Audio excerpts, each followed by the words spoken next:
Талғарда болған жағдайға жүрегім қан жылап тұр да, бірақ таңғалғам жоқ. Еш таңғалғам жоқ. Қазақстанның кез келген бұрышына, кез келген ауылында балалармен ереге шықпал, 15, 16, 17, 18 жастар балалармен.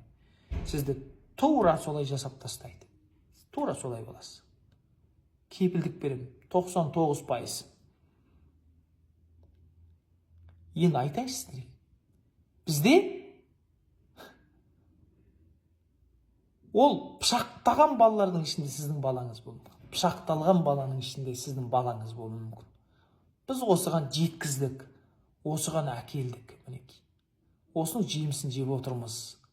Әлі бұдан да зорғысын көруіміз мүмкін, Құдай сақтасын. Өйткені біз балаларымызға беріп жатқан мәдени азығымыз, рухани азығымыз осы оларға.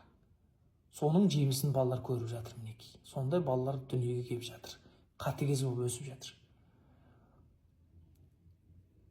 Мен сіздерге айтайын, жан-жағымызға, мен так өнер адамы ретінде жан-жағымды көп бақылаймын, қараймын, наблюдение дейді ғой. Кез келген бұрышқа барыңыз, подвалда мардабой үйірмелер, мардабой жақ сындыратын, қол сындыратын, біреудің мұрнын, біреудің бір жерін айырып жіберетін спорт, ол жердегі тренерлардың психологиялық жағдайын ешкім қарап атқан жоқ, тексеріп атқан жоқ. Әйтеуір баламыз біреудің жағын сындыра алса екен, біреуді баспен қадай алса екен, болды ғой. Телевидениедан насихатталатын сол, шетелге барып біреудің бір жерін айырып келгендер, соларды күтіп алғаны, оларға үй, мәшине бергені, болды, насихатталып жатыр. Қалай қадағаны интернетте қайта-қайта шығады, көрсететіні сол. Біз мемлекеттік деңгейде соларға қолдау көрсетеміз. Біздің билікке дейін солардың кәне астарына тақ мінгізіп, кәдімгі таққа мінгізіп жағдайын жасап жатыр. Осыны жасасын, бірақ осыны үлгі қылып көрсетеміз жас өскелең ұрпаққа. Одан кейін слово пацана, слово пацананы білесіздер ғой, 3-ші класста оқитын менің балам бір күні келіп соны көрсетпегім әдейі. Пацаны не извиняются дейді, папа дейді. Ақша талап еткен, сыныбында сондай жағдайлар болған. Сол сериалға тойып алған. Міне, арзан әзіл, арзан дешевый комедия, кинотеатр, интернет, кез келген дешевый комедия. Дешевый комедия деген ол баланы қатыгез қылатын ең мықты құрал сол. Өйткені қатыгездікке сен андай сочувствие етпейсің, сен оны әзілге айналдырасың. Адамның жүрегін өлтіретін нәрсе. Арзан әзіл. Мен түсінемін, комедияның комедиясы бар. Осы нәрсе, орыстың криминалы, атыс, шабыс, болды, біздің көріп жатқан балалар. Міне соның жемісін жеп отыр. Жемісін көріп отыр, нәтижесін көріп отыр. Бір кітапханаға барып жүрген, бір музейге барып жүрген, скрипкада ойнайтын, пианинода ойнайтын бала сондайға бара ма? Айтыңыздаршы. Қайсыңыздың балаңызбен театрға бардыңыз бірінші рет?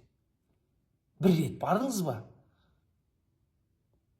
Біз балаларымызды, ұл қыздарымыздың батыр болып, мықты азамат болып өскенін қалаймыз да, бірақ біз кері кетіп жатырмыз. Балаң физикалық мықты болса, ол батыр болады деген сөз емес. Ол батырлықтың ең бірінші принцип, ол мейірім, ол сөзінде тұру, ол адамгершілік. Қалған өзімен келеді. Мен алысқа бармай қойын, жай ғана бірақ мысал келтірем, түйін өздеріңіз жасаңыздар.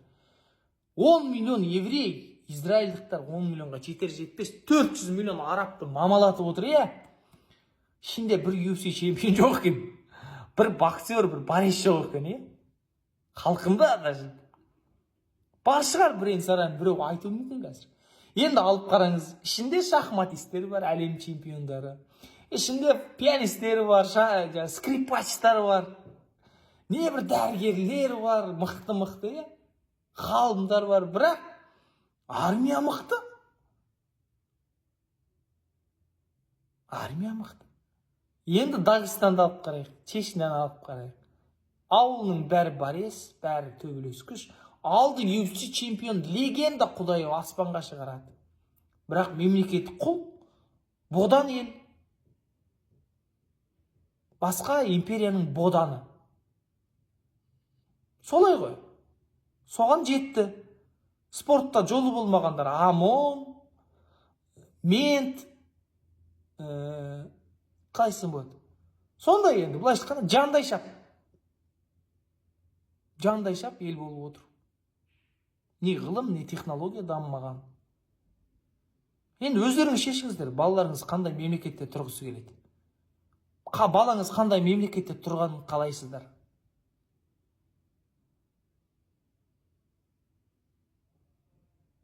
Өздеріңіз түйіңіздер. Осылай балаларымызды қатыгездікке тәрбиелеген өзіміз, жемісін өзіміз көріп жатырмыз.